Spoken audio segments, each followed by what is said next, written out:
Hi guys, দেখো আমার কুড়ে ভাইয়ের বউ আজকে কাঠের উনুনে রান্না করছে। ও গ্যাসেই করতে চায় না। হ্যাঁ, ল্যাদ খেয়ে পড়ে থাকে, শুয়ে থাকে, বরের ধারে গালাগালি খায়।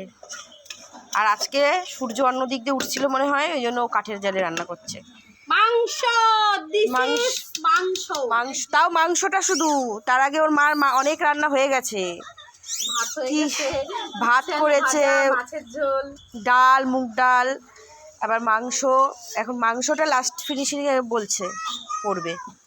দিয়ে দিলাম।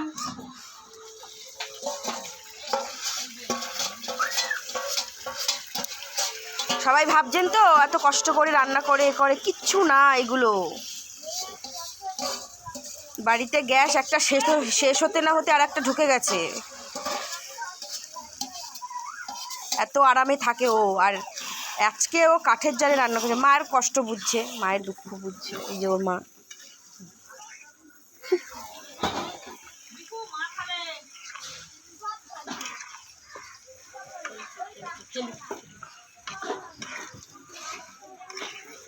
মাংসের কালারটা দেখে বলো বন্ধুরা কেমন লাগছে। শালা ছিটকে আসছিল এক্ষুনি। আলু ছাড়া চিকেন কষা। বেশি আলু খাওয়া যাবে না, এমনি আলুর মতন সব হয়ে যাচ্ছি মোটা মোটা। ওই জন্য আলু খাওয়া বাদ দিয়েছি। মাংসটা আমি ভালোই করি রে বল দিদি। মাংসটাই ভালোই করি। দেখ মাংস ছাড়ার আগে দেখেছিস মাংসের কালারটা দেখ। এই দেখ, এই দেখ, এই দেখ, সেই কালার। যদি খেতে যদি ভালো না হয় মুখ বুঝে খেয়ে নিবি। তেলের ধ্বংস।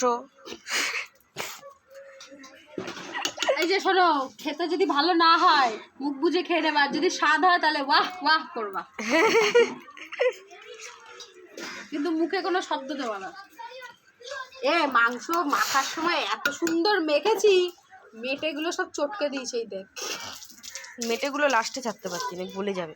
ওগুলো তুলে রাখ, তুলে রাখ, তুলে রাখ। মেটেগুলো দিয়ে সব বেরিয়ে আসছে।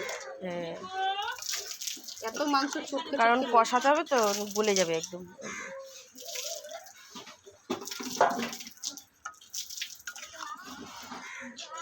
এই যে একটা রয়েছে। আমার ছেলেরা ভালো খায় মেটে, ভালো লাগে না, আমার গন্ধ লাগে। আমার মাও খায় না, বাবুও মেটে খায় ভালো। ওই যে রয়েছে আরো, আস্তে আস্তে গন্ধ লাগে। আমার কি জানি খাই কি করে, অনেকেই ভালোবাসে, কিন্তু আমার আবার স্টমাকটা ভাল লাগে। হ্যাঁ, আমার স্টমাকটা ভাল লাগে। নে এবার বন্ধ কর, আবার আমি